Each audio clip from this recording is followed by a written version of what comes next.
अस्सलामुअलैकुम दोस्तों, सबसे पहले तो हम आपको बता दें, ये बिल्कुल सच्चा वाकया है जो इस तरह से बयान किया जाता है कि एक मियाँ बीवी का जोड़ा था। अल्लाह पाक ने उनको बेशुमार नेमतों से नवाजा था। अल्लाह पाक ने उन्हें ना सिर्फ दौलत से नवाजा बल्कि औलाद की नेमत से भी उनको नवाजा था। उनके 5 बच्चे हुए, लेकिन अल्लाह पाक ने उनसे इम्तिहान लिया और उन 5 में से 4 का इंतकाल हो गया और सिर्फ एक बेटी जिंदा रही। बाप अपनी बेटी से बेइंतहा मोहब्बत करता था क्योंकि अब वही उसकी सरमाया थी। काफी अरसा गुजर गया, लेकिन एक दिन अचानक उसकी बीवी की तबीयत खराब हुई और बीवी का भी इंतकाल हो गया। बीवी के मरने के बाद लोगों ने मशवरा दिया कि कब तक तुम अकेले बेटी पालोगे, इसके लिए किसी औरत का साथ बहुत जरूरी है। तुम काम पर जाते हो, मेहनत करते हो, कई दिनों तक शहर से बाहर रहते हो। तुम्हारी बेटी घर में अकेली रहती है, तो इसके लिए कोई दूसरी औरत ले आओ। ना चाहते हुए भी उसने दूसरी शादी कर ली। वो औरत भी रिवायती बीवियों की तरह निकली, यानी सौतेली मां का उसने रंग दिखाना शुरू कर दिया। अगर आपको वीडियो पसंद आ रही है तो इसे लाइक करते रहें। उसने उस बेटी पर बहुत जुल्म किए। जब लड़की का बाप घर से बाहर अपने कारोबार के लिए जाता तो वो उससे पूरे घर का काम लेती, और अगर बच्ची से जरा सी गलती हो जाती तो पूरा मोहल्ला बच्ची के रोने की आवाजें सुनता, उसकी सिसकियां सुनता। कई मर्तबा आसपास की औरतें आकर उस जालिम औरत से बच्ची को बचाती थी और उसे अल्लाह का खौफ दिखाती कि तुम्हें यहां पर इसलिए लाया गया है कि तुम इस बच्ची का ख्याल रखो। ये बिन मां की बच्ची है, इस तरह करोगी तो ये कहां जाएगी। लेकिन वो औरत उनकी बातों को एक कान से सुनती और दूसरे कान से निकाल देती।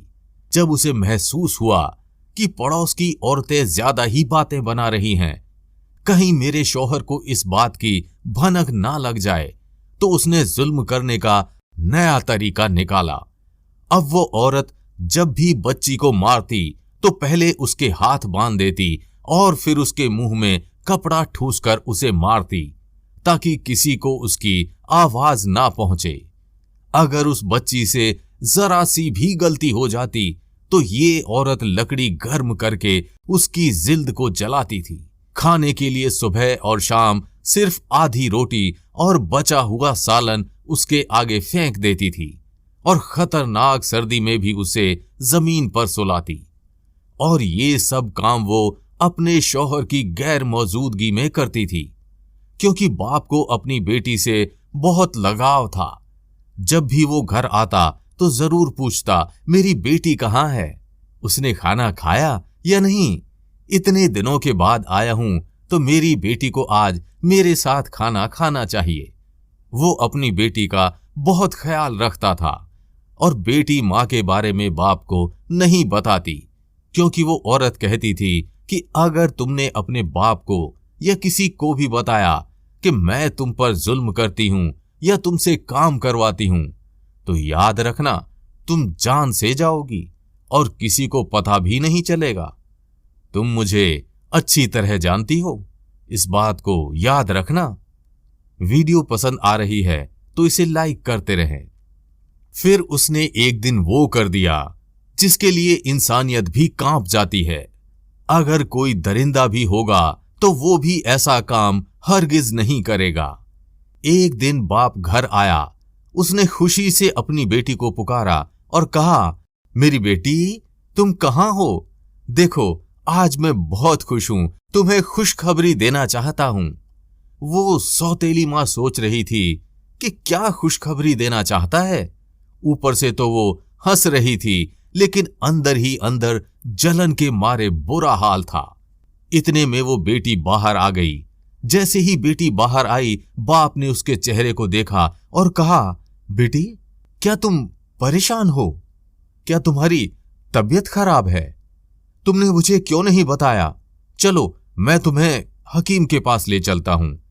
बेटी ने कहा, नहीं बाबा, मैं ठीक हूं, आप बताइए क्या खुशखबरी सुनाना चाहते हैं, आप तो बहुत ही ज्यादा खुश लग रहे हैं। बाप ने कहा, बात ही कुछ ऐसी है। मैं जो शहर से बाहर गया हुआ था तो मैंने नया कारोबार शुरू किया था और इस बार कारोबार में अल्लाह पाक ने मुझे बहुत ही बड़ा फायदा दिया है और ये सब कुछ सिर्फ तुम्हारी वजह से हुआ है, क्योंकि तुम्हारे नाम से ही मैंने ये कारोबार शुरू किया था।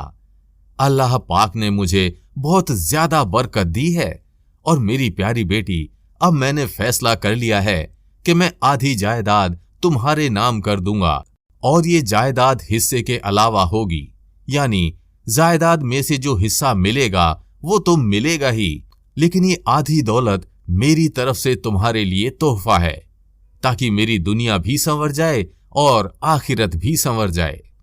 वो सौतेली माँ जो अंदर ही अंदर मरी जा रही थी, वो मुस्कुरा रही और बाप को दिखाने के लिए बेटी के पास आई और उसे गले से लगा लिया। उसका माथा चूमते हुए कहने लगी, तुम्हारी वजह से हमारे घर में खुशियां आई हैं और आज तो हम जश्न मनाएंगे। बाप भी बहुत खुश था कि सौतेली माँ इतने अच्छे तरीके से बेटी के साथ पेश आ रही है।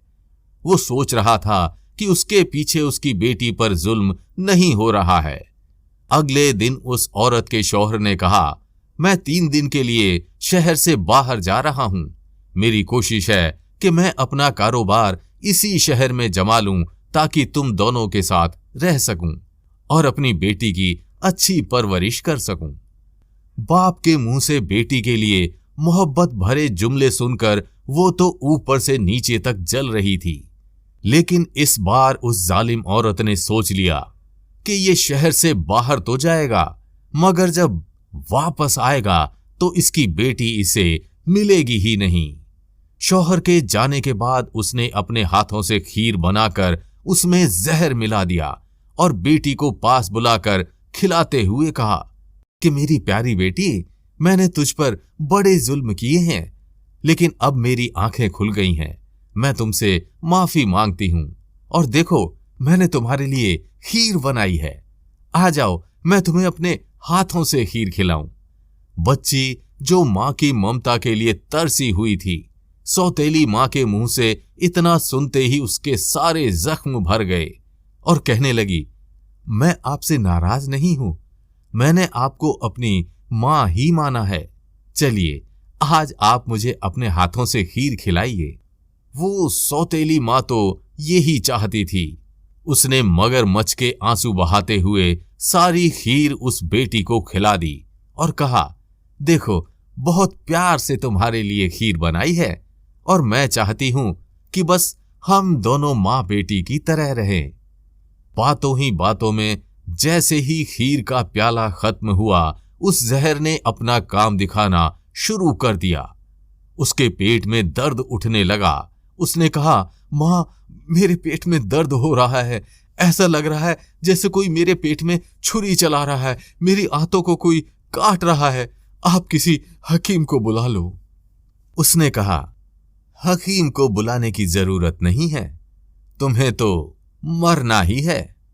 बेटी ने कहा, यह आप क्या कह रही हो? हां, तुझे मरना होगा। तू मेरे रास्ते का सबसे बड़ा कांटा है।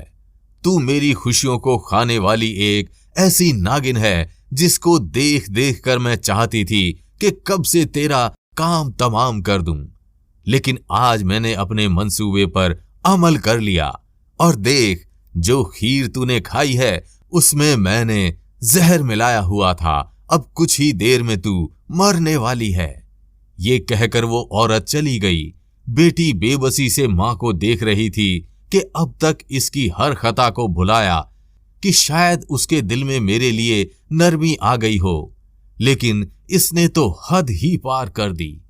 लड़की कहने लगी, या अल्लाह, मेरी मौत का हिसाब इस औरत से जरूर लेना। मैंने कभी इसके लिए बद्दुआ नहीं की।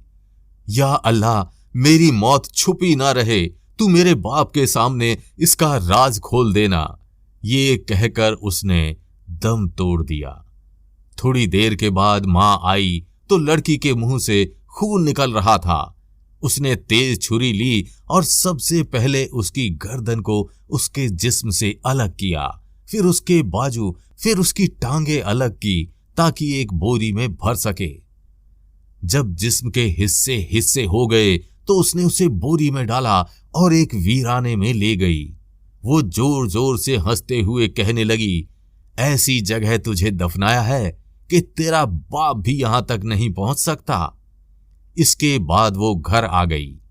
3 दिन के बाद लड़की का बाप वापस लौटा तो अपनी बेटी को आवाज देने लगा, मेरी प्यारी बेटी, बेटी आ जाओ, तुम्हारे अब्बा आ गए हैं। लेकिन बेटी की आवाज ना आई। शौहर की आवाज सुनकर वो सौतेली मां दहाड़े मार मार कर रोने लगी। उसने कहा, क्या हुआ, तुम क्यों रो रही हो? वो कहने लगी, गजब हो गया, आपकी बेटी पर मैंने अंधा भरोसा किया। वो मुझसे कहती थी कि मुझे बाहर जाना है, अपनी सहेलियों के साथ खेलना है, लेकिन दरअसल वो किसी लड़के के साथ जाती थी और अब वो उस लड़के के साथ भाग गई है। बाप ने कहा, ऐसा हरगिज नहीं हो सकता, मेरी बेटी बहुत शरीफ थी, वो किसी गैर महरम के साथ हरगिज नाजायज रिश्ता नहीं रख सकती, और घर से भागेगी ऐसा तो सवाल भी पैदा नहीं हो सकता। लेकिन उस औरत ने उसे यकीन दिला दिया कि उसकी बेटी ही गलत थी। इसके बाद बाप ने उस औरत से कहा, ये सब तुम्हारा है और ये सब मेहनत मैं तुम्हारे लिए और अपनी बेटी के लिए कर रहा था, लेकिन उसने मेरे साथ गद्दारी की है। अब वो मेरी बेटी नहीं है। अब अगर वो लौट कर आएगी भी तो मैं उसे कबूल नहीं करूंगा। लेकिन उसे क्या पता था कि उसकी बेटी के साथ क्या हुआ है। वो आदमी बाहर नहीं जाता था। उसको इतना बड़ा गम लग गया था कि उसने कारोबार की तरफ से भी ध्यान हटा लिया। वो घर में पड़ा रहता। एक रात वो लेटा हुआ था और अपनी बेटी को याद कर रहा था कि इतने में दरवाजे पर दस्तक हुई। वो बाहर आया तो वहां पर एक कुत्ता खड़ा था। उस कुत्ते के मुंह में किसी का सर था। जब उसने करीब जाकर देखा तो वो उसकी बेटी थी। वो जोर जोर से चीखने लगा और पूरा मोहल्ला वहां पर जमा हो गया। उसने कहा, मेरी बेटी का ये हाल किसने किया? सौतेली मां समझ गई कि वो पकड़ी जाएगी तो उसने फौरन कह दिया, ये उसी ने किया होगा जिसके साथ तुम्हारी बेटी भागी थी। आदमी ने कुत्ते की तरफ देखा तो कुत्ता आगे आगे चलने लगा और बाप पीछे पीछे, और फिर उस वीराने में पहुंच गए जहां पर जाने के बारे में कोई सोच भी नहीं सकता। वो कुत्ता उस जगह को खोद रहा था और खोदते खोदते उसने उस गड्ढे को साफ किया तो वहां पर उसकी बेटी की लाश के टुकड़े पड़े थे। लेकिन हैरान करने वाली बात ये थी कि वो इतने दिनों के बाद भी गली सड़ी नहीं थी। उसने जैसे तैसे अपनी बेटी के तमाम जिस्म के टुकड़ों को उठाया और फिर नमाज़े जनाजा हो गई और उसको इज्जत के साथ दफना दिया गया। उस रात वो सो नहीं पा रहा था, लेकिन जब वो बेहोशी के आलम में जरा सी नींद में गया तो उसे ख्वाब में एक बुजुर्ग नजर आए। उन्होंने कहा, तुम्हारी बेटी एक इबादत गुजार नेक लड़की थी, उस पर तोहमत लगाने वाली तुम्हारी बीवी है, उसी ने उसे मारा है, उसके जिस्म के टुकड़े करके उस जगह दफनाया था। उसकी नेक नामी की गवाही तो इस बात से ही मिल जाती है कि इतने दिनों के बाद भी उसका जिस्म गला सड़ा नहीं। अल्लाह ने उसके दर्जात को बुलंद कर दिया है, लेकिन तुम्हारी बीवी गुनहगार है। वो बाप आधा पागल हो चुका था और उसे अपना होश ही नहीं था। उसने बीवी के साथ सख्ती से पूछा, लेकिन उसने कबूल ना किया और मौका देखकर भाग गई। लेकिन क्या वो औरत सही रहती? नहीं। जिस तरह उसने उस बेटी को मारा था वैसे ही उसको एक बीमारी लगी कि जहां जहां से उसने उस बच्ची के जिस्म को काटा था उस जगह को अल्लाह पाक ने अपाहिज कर दिया। उसका जिस्म सड़ना शुरू हो गया और जहां जहां से उसने अपनी बेटी को काटा था उस जगह से उसके जिस्म में कीड़े पड़ गए और वो उसी गंदगी की हालत में मर गई। उसे कोई भी पूछने वाला नहीं था, उसको कब्र भी नसीब ना हुई और इसी तरह उसका जिस्म पड़ा रहा। अस्तगफिरुल्लाह। तो दोस्तों, देखा आपने क्या अंजाम हुआ उस औरत का। आज की इस वीडियो में इतना ही।